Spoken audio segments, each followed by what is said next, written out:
தலைவர் வாழ்க தலைவர் வாழ்க. வணக்கம் தலைவர்.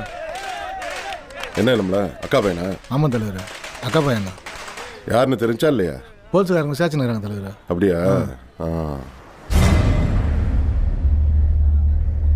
என்ன பாட்ஷான் போட்டிருக்கு? மாமா முஸ்லீம் தலைவர். அப்படியா? ஆமா. اللهم اغفر له وارحمه من المتطهرين واجعلني من عبادك الصالحين. اللهم اغفر له وارحمه. பாயங்க மறுபடியும் சாயங்கம் பண்ணுறாங்க தலைவர். الله